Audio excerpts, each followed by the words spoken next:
Hola, ¿cómo están, jóvenes? En este video lo que vamos a explicar más o menos es la lectura de John Hicks que se titula Mr. Keynes y los clásicos, una interpretación. Entonces, nosotros hemos visto hasta ahora el modelo clásico y el modelo keynesiano. Y más o menos hemos analizado los mercados, los cuatro mercados en el modelo clásico y en el caso keynesiano.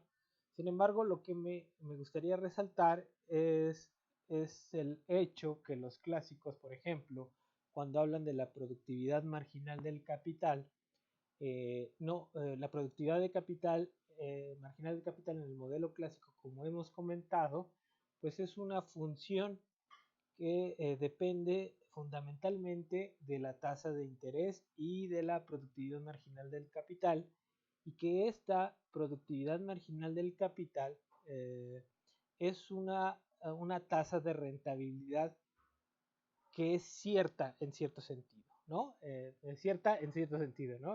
Valga la redundancia, es cierta porque se supone que en este modelo clásico no hay incertidumbre. Entonces, el hecho de que no exista la incertidumbre hace que la rentabilidad que espera el capitalista por el uso del capital sea cierta. Entonces, la idea fundamental de Keynes es el hecho de que en el sistema capitalista o en una economía monetaria, como correctamente lo maneja Keynes, eh, existe una fuerte incertidumbre. Y lo hemos comentado en la clase en el sentido de que el modelo de los clásicos no opera en la realidad, porque en la realidad la incertidumbre de las empresas está dada por el lado de la demanda, que al no saber cuánto de lo que van a producir, cuánto de lo que van a producir se va a vender. Entonces, eso lleva a una incertidumbre y lleva a que no exista el pleno empleo, ¿no? En este sentido. ¿Por qué? Porque no se puede garantizar que todo lo que se produzca se venda. Entonces, eso genera cierta diferencia entre lo que sería la curva de oferta para los clásicos y para el modelo de Keynes. Entonces, aquí, ¿qué es lo que hace Hicks? Hicks lo que va a tratar de criticar es el punto de vista de la teoría general de Keynes. Bueno, Keynes, lo que hemos visto, por ejemplo, cuando estábamos analizando la curva de oferta en Keynes, que tenía un segmento al principio horizontal y después uno vertical, lo que estaría diciendo Keynes, que en el largo plazo, cuando se empiezan a utilizar todos los recursos de la economía, podríamos llegar a una situación clásica de pleno empleo. Entonces, por eso llama Keynes a su teoría la teoría general, porque ahí, en esa situación de pleno empleo, cabría los supuestos clásicos cuando se ha alcanzado el pleno empleo. Sin embargo, lo que hace John Hicks es decir que en realidad la teoría de Keynes no es una teoría general, y él va a hacer una propuesta de teoría general. Entonces, esto es importante porque esto sería ya la última parte de nuestro curso, en donde vamos a ver el modelo ISLM, que es desarrollado fundamentalmente por Hicks y que se va a conocer como la síntesis neoclásica. Entonces, vamos a entrarle a la discusión con Hicks y vamos a ver qué es lo que él propone. En general, lo que va a hacer es una propuesta de lo que para él es el modelo clásico y el modelo keynesiano. Y lo que sí quiero que quede claro es que él va a eliminar la incertidumbre de los dos modelos, bueno, del modelo keynesiano. Y ahí es donde él trata, de hecho ahí lo dice, ¿no? Supone que la eficiencia marginal del capital es igual a la productividad marginal del capital en el caso clásico, y eso es un error. Pero bueno, él propone una forma de ver, a unificar estas dos teorías en un modelo que según él es el general.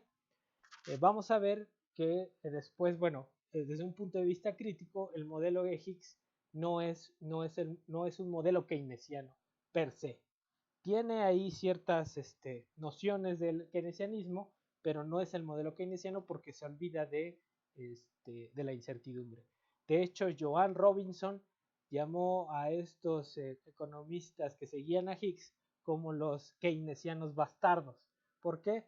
Pues porque se olvidaron de la base fundamental de Keynes, que era la incertidumbre, ¿no? Entonces vamos a entrarle. Entonces, Higgs va primero a explicar los dos modelos, el modelo clásico, ¿sí? Entonces, a ver, el modelo clásico, ¿sí? Y va a decir que se compone de tres ecuaciones. Voy a explicar aquí lo fundamental, ¿no? La primera ecuación va a hablar que la oferta de dinero es igual a K por I, ¿sí? ¿Qué es esta K? Pues en sentido general lo que sería para nosotros el inverso de la velocidad de circulación, 1 sobre B, y como lo habíamos visto en clase, también representa la proporción de dinero o de efectivo que tienen los que desean tener los agentes en la bolsa, digamos, ¿no? Y estoy hablando de la notación de Higgs. Higgs así presenta la primera ecuación. Y va a ser el ingreso. Entonces, el ingreso nominal. Entonces, en nuestro caso sería P por Y. ¿Sí? Entonces, en su notación presenta esta ecuación como la primera del modelo clásico. Y entonces aquí nos retrata ese mercado de dinero que estábamos considerando, ¿no? Entonces, en la segunda ecuación va a poner a la inversión, ¿sí? A la inversión, que la pone con X, como función. Y aquí recurriré a la notación de Higgs como una función. Lo pone como una C de la tasa de interés, ¿sí? Obviamente esto asume esta CDI, que es la productividad marginal del capital.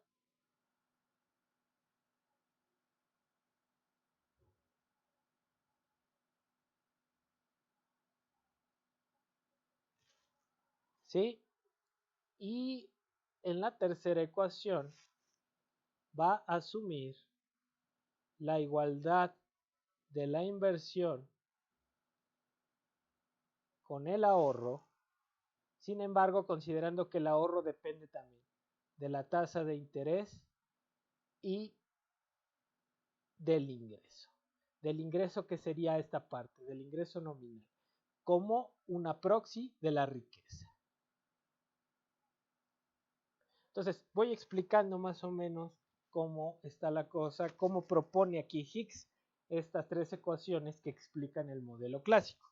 Entonces, nosotros ya sabíamos que en el modelo clásico, en el mercado de dinero, la oferta monetaria, esta de aquí, habíamos dicho que era exógena, ¿sí? Entonces, exógena, ¿por qué? Porque está determinada por el Banco Central. Y habíamos dicho que K era fija, ¿no? Entonces, esta es exógena determinada por el Banco Central y esta es una variable que está dada por unas cuestiones institucionales, ¿no? Entonces, bajo estas dos circunstancias, si esta ya está dada y esta depende del Banco Central, pues la única forma de determinar el ingreso nominal es saber cuánto es la oferta de dinero que va a dar el Banco Central. Entonces, de esta ecuación, lo que primero necesitamos es que el Banco Central o el Banco Central determine que el Banco Central determine la oferta de dinero. Entonces, una vez que el Banco Central determina la oferta de dinero, entonces podemos saber cuál es el ingreso el ingreso nominal, que en este caso sería, perdón, aquí lo voy a poner, I mayúscula, que para nosotros sería el P por Y, el ingreso nominal. Entonces, una vez que se determina ya sabemos cuál es el ingreso nominal, ¿sí?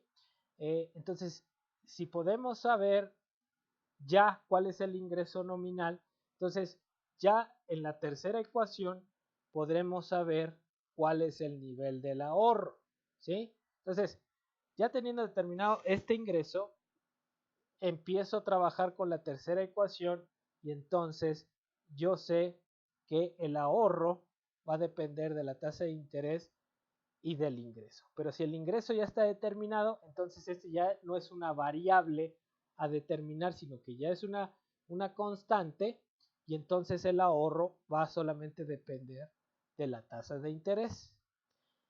Y en ese sentido, lo único que me resta es que determinar el nivel de ahorro y la tasa de interés que existe en la economía. Y si determino el nivel de ahorro y la tasa de interés que existe en la economía, también voy a determinar la inversión. Entonces, yo lo que hago es, de la primera determino el ingreso.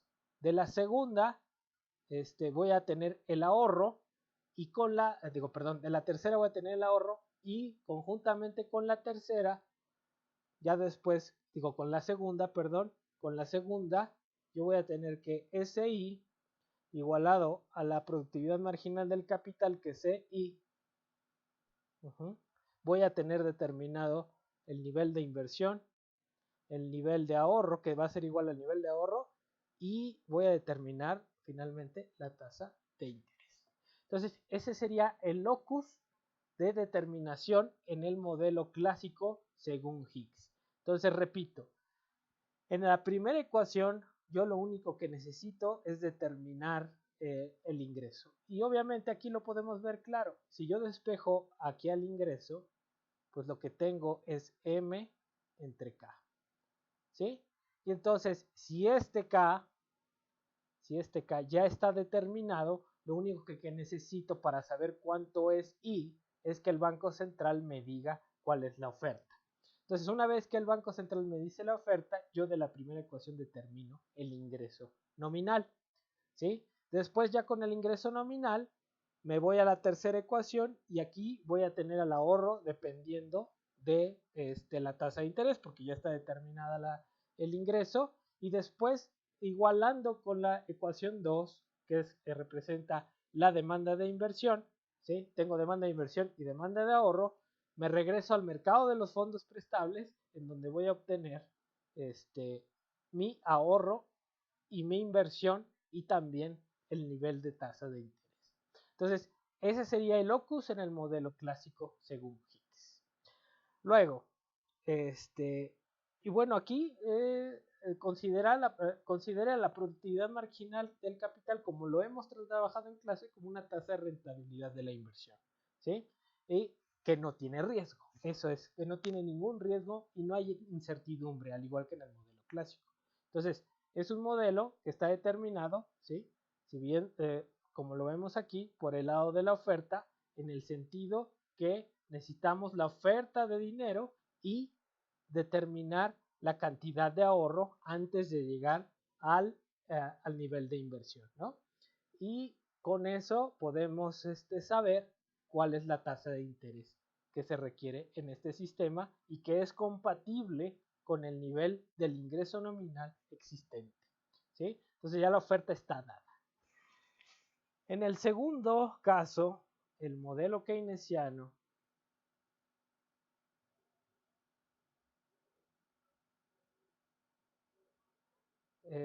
lo que va a proponer es lo siguiente. Y ahí es donde si ustedes tienen curiosidad y revisan el modelito bueno, el paper de Higgs, van a tener, van a ver cómo se le deja de lado la incertidumbre, ¿no? Entonces, por ejemplo, en el caso keynesiano, va a proponer también tres ecuaciones, que va a ser la primera, que la oferta de dinero es igual a la preferencia por la liquidez, que depende del ingreso y de la tasa de interés, ¿sí? Como en el modelo keynesiano, ¿sí? Acuérdense que en el modelo keynesiano la demanda de dinero, por los tres motivos que habíamos explicado en clase, el motivo transacción, el motivo precaución y el motivo especulación, los dos primeros dependían del ingreso y el segundo de la tasa de interés. Entonces aquí va retomando, digamos, esa parte de la demanda de dinero. Después habla de la inversión, ¿sí? De la inversión en el caso de la teoría general. Y lo que va a proponer, obviamente, es la eficiencia marginal del capital, ¿sí? Entonces, aquí lo único que va a decir es que va a igualar la eficiencia marginal del capital con la productividad marginal del capital, lo cual es un error, ¿sí? Un error en el que cae Keynes, ¿sí? Entonces, esa es la idea que, digamos, que abandona Hicks del modelo keynesiano. Y por esa razón, pues su modelo no es el modelo keynesiano, a pesar de que él diga lo contrario. Un modelo que no tiene incertidumbre no puede ser un modelo keynesiano. Bueno, y aquí él supone, ¿sí?, que la inversión obviamente es la eficiencia marginal del capital, que va a llamar CI. Entonces, no hay diferencia entre esta versión de la eficiencia marginal del capital y la productividad marginal del capital del modelo clásico, ¿sí? Entonces, elimina por completo la incertidumbre. Y obviamente aquí lo que dice es que estas dos funciones pueden tomarse como equivalentes, en el sentido de que a medida que aumente la tasa de interés, pues disminuirá la inversión. Entonces, pero aquí elimina, entonces hay que poner aquí, que elimina la incertidumbre.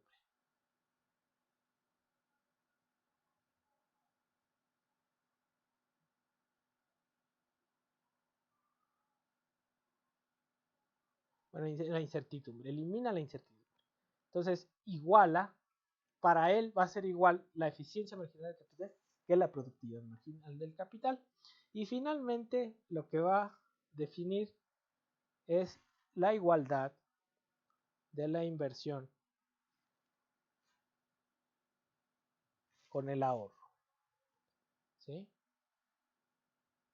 Pero va a cambiar digamos, la forma de determinación, ¿no? Y aquí lo vamos a explicar. Entonces, ¿cómo va la cosa en el modelo keynesiano según Hicks? En el mercado de dinero, mediante la demanda y oferta de dinero, se va a determinar la tasa de interés, ¿sí? Entonces, lo primero que se determina en esta, en esta, en esta, en este mercado sería la tasa de interés, ¿sí? Después, dada esa tasa de interés, se va a determinar el nivel de inversión. Entonces, con la tasa de interés ya yo determino el nivel de inversión, ¿sí? Entonces, una vez, lo único que necesito del primer mercado es la tasa de interés. Aquí se determina la tasa de interés entre ese cruce de oferta y demanda de dinero. Con la tasa de interés, los empresarios determinan cuál va a ser su nivel de inversión, ¿sí? Y como vimos en el modelo keynesiano, lo fundamental es que la inversión, ¿sí?, va a determinar al ingreso. Entonces, la inversión va a determinar al ingreso, ¿sí? Y el ingreso, aquí voy a poner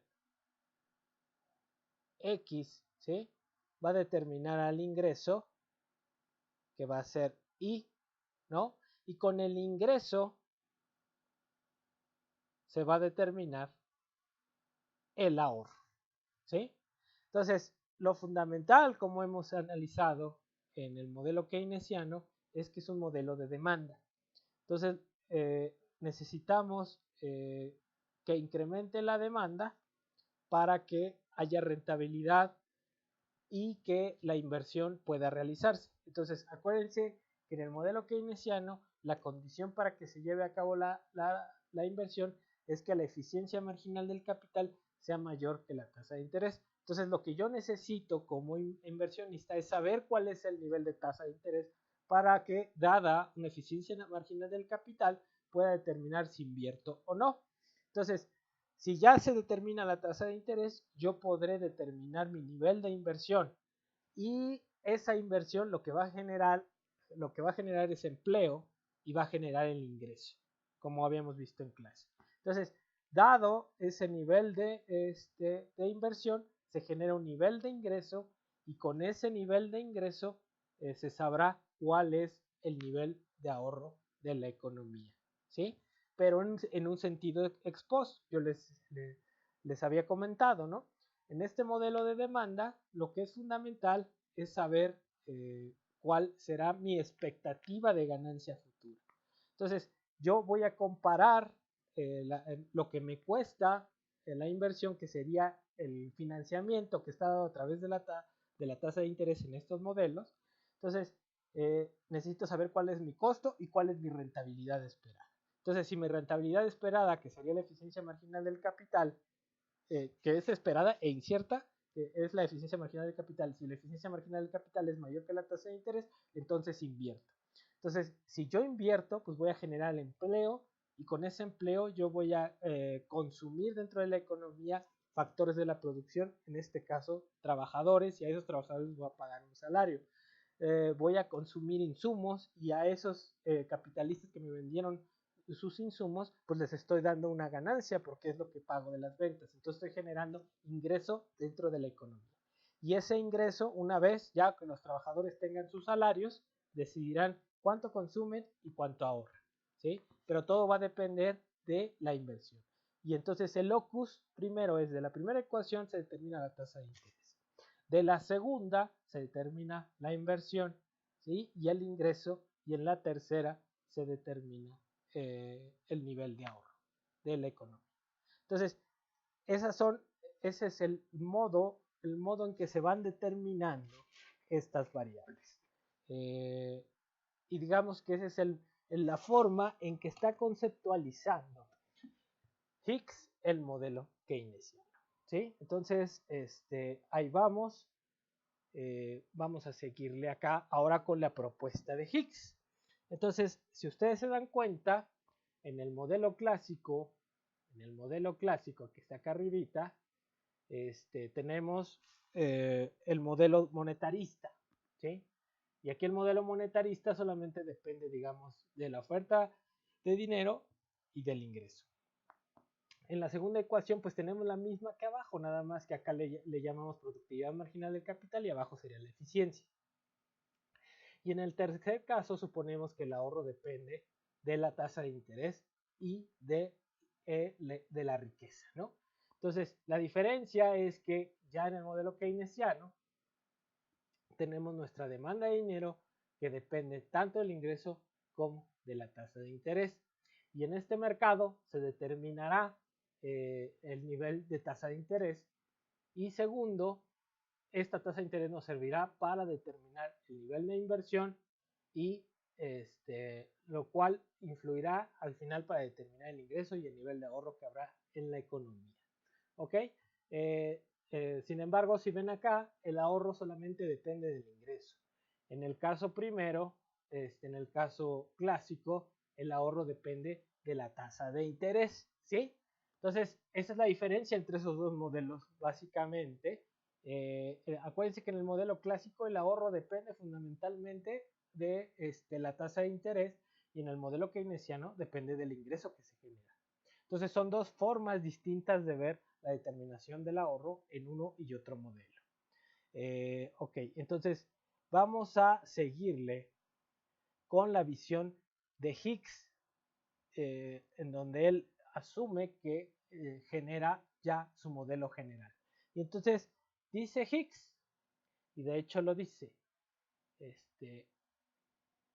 Higgs, que por elegancia matemática, y ahí lo pueden ver en la página 156, va a asumir que su primera ecuación va a ser la oferta igual y le llama la preferencia por la liquidez que depende del ingreso y de la tasa de interés. En la segunda va a asumir que la inversión depende también de el ingreso y de la tasa de interés, y dice también que en el ahorro, que es igual a la inversión, también va a depender del ingreso y de la tasa de interés. Entonces, lo que hace es que en estas tres ecuaciones, a todas las hace depender del ingreso y de la tasa de interés. El ahorro depende del ingreso y de la tasa de interés. La inversión o la productividad marginal de capital la hace depender del ingreso y de la tasa de interés. Y la oferta y demanda de dinero las hace depender del ingreso y de la tasa de interés.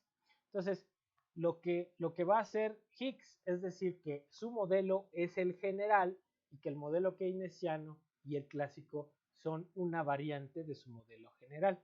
Y entonces, ¿cómo se determinan las variables en este modelo? Bueno, pues aquí se determinan de manera conjunta, ¿sí? Entonces, va a haber un equilibrio entre los mercados de dinero y de bienes, ¿sí? Que se tienen que resolver en un sistema de ecuaciones, ¿no? Entonces, de aquí, por ejemplo, todas las ecuaciones dependen del ingreso y de la tasa de interés. Entonces, en este sistema se determinarían tanto el ingreso y la tasa de interés,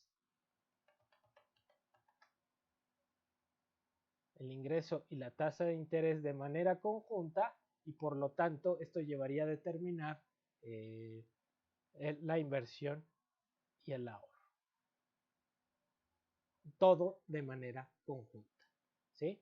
Entonces, esa es la teoría de Higgs, y entonces va a generar lo que vamos a conocer después como el modelo de la ISLM. IS por inversión y ahorro, investment and save, y LM por dinero líquido, liquid money. Entonces está hablando del mercado de dinero y del mercado de bienes. Entonces, esto es lo que vamos a empezar a repasar ya para la próxima clase. Espero que tengan oportunidad de verlo, podemos discutirlo, y lo interesante es que tengan dudas.